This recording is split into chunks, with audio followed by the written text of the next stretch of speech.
नमस्ते बच्चों, अर्थशास्त्र कक्षा 12 में आपका हार्दिक अभिनंदन और स्वागत। आज हम पढ़ेंगे आगम की अवधारणा कंसेप्ट ऑफ रेवेन्यू भाग 3, जिसमें हमारा अध्ययन बिंदु रहेगा अपूर्ण प्रतियोगिता बाजारों में आगम वक्रों का स्वरूप। पिछले 2 वीडियोज में हमने आगम का अर्थ एवं पूर्ण प्रतियोगिता तथा एकाधिकार बाजारों में आगम वक्रों के स्वरूप का अध्ययन किया था। आज प्रतियोगिता बाजार की तीसरी स्थिति अपूर्ण प्रतियोगिता बाजार में आगम वक्रों के स्वरूप किस प्रकार के होते हैं, आइए जानकारी करें।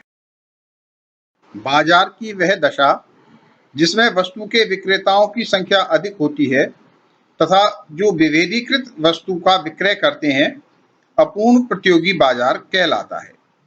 इस बाजार में पूर्ण प्रतियोगिता एवं एकाधिकार प्रतियोगिता की विशेषताओं का मिश्रण होता है। यह व्यावहारिक एवं वास्तविक स्थिति के निकट होता है। इसके अंतर्गत एकाधिकारात्मक प्रतियोगिता, अल्पाधिकार एवं द्वयाधिकार बाजार सम्मिलित होते हैं, जिनके बारे में हम आगे पढ़ेंगे। अपूर्ण प्रतियोगिता बाजार की पहली स्थिति एकाधिकारात्मक प्रतियोगिता बाजार। इस बाजार में कुछ फर्में परस्पर अपनी बिक्री को अधिकतम करने के लिए प्रतियोगिता करती हैं। एकाधिकारात्मक बाजार एक व्यावहारिक एवं वास्तविक अवधारणा है जो प्रत्येक अर्थव्यवस्था में पाई जाती है। इस बाजार में फर्मों की संख्या अधिक होती है। इसकी प्रमुख विशेषता वस्तु विभेद होती है, अर्थात रंग, पैकिंग, ब्रांड, गुणवत्ता, विक्रय शैली इत्यादि में विभिन्नता के आधार पर गैर कीमत प्रतियोगिता भी पाई जाती है। इसमें आगम की अवधारणा को इस तालिका से समझा जा सकता है।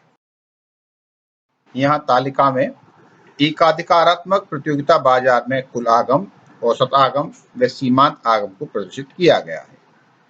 यहाँ हम देख सकते हैं प्रति इकाई कीमत कम होने पर वस्तु की बिक्री की मात्रा बढ़ती जाती है, जिससे कुल आगम बढ़ता जाता है, लेकिन कुल आगम एक स्थिति के बाद घटना शुरू हो जाता है, जबकि औसत आगम व सीमांत आगम लगातार घटते जाते हैं। यहाँ एक बात और ध्यान देने योग्य है कि एकाधिकारात्मक बाजार में भी कीमतें लगातार कम होती हैं, परंतु इनके घटने की दर एकाधिकार बाजार की तुलना में कम गति से होती है। यहाँ एकाधिकारात्मक प्रतियोगिता बाजार में कुल आगम, औसत आगम व सीमांत आगम वक्रों को प्रदर्शित किया गया है।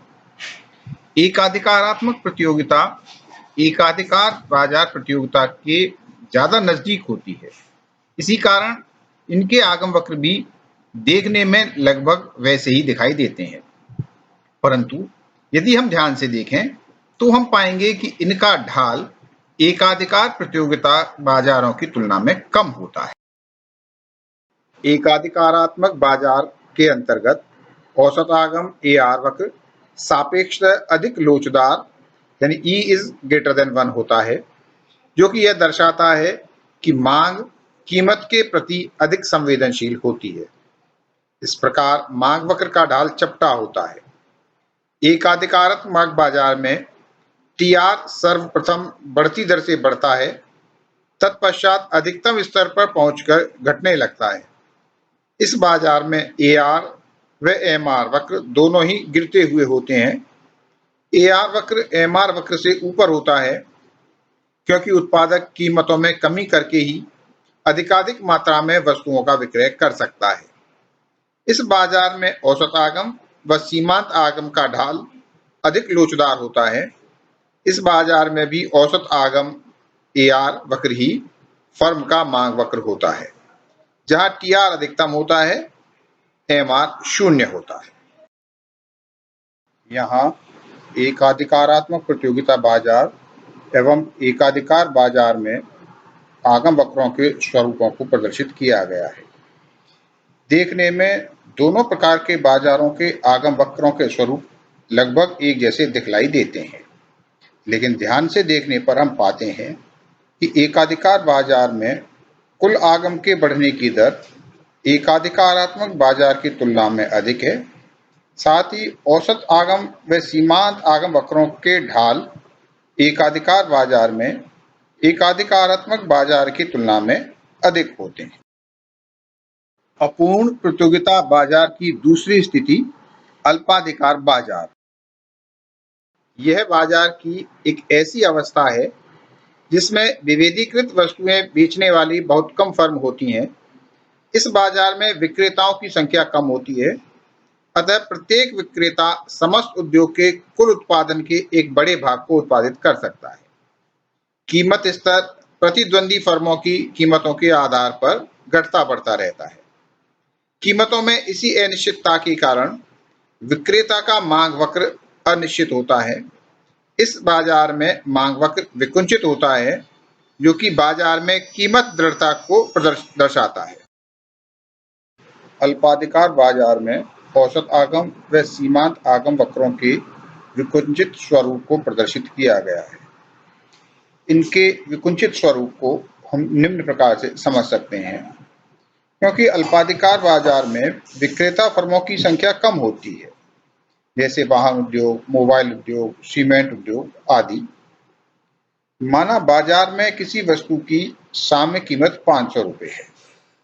यदि कोई फर्म अपनी वस्तु की बिक्री बढ़ाने के लिए कीमत घटाकर 400 रुपये कर देती है, तो सभी विक्रेताओं को भी अपनी अपनी कीमत घटाने के लिए मजबूर होना पड़ता है, अन्यथा उन सभी के ग्राहक उस दूसरी फर्म की तरफ चले जाएंगे। ऐसी ही अनिश्चितताओं के कारण अल्पाधिकार बाजार में मांग वक्रों का स्वरूप विकुंचित होता है। आगम वक्रों का महत्व। औसत आगम एवं सीमांत आगम का कीमत विश्लेषण में अत्यधिक महत्व है। सभी बाजारों में औसत आगम उत्पादक का मांग वक्र होता है। किसी भी फर्म अथवा उद्योग की वित्तीय स्थिति का आकलन औसत आगम एवं औसत लागत के आधार पर किया जाता है। अर्थात यदि AR AC है, तो इसका अभिप्राय है कि फर्म को सामान्य लाभ प्राप्त हो रहे हैं। इसी प्रकार फर्म की संतुलन अवस्था ज्ञात करने के लिए सीमांत आगम की अवधारणा महत्वपूर्ण होती है। किसी भी फर्म की संतुलन अवस्था अर्थात अनुकूलतम उत्पादन मात्रा का निर्धारण वहां होता है जहां सीमांत आगम सीमांत लागत के बराबर होता है।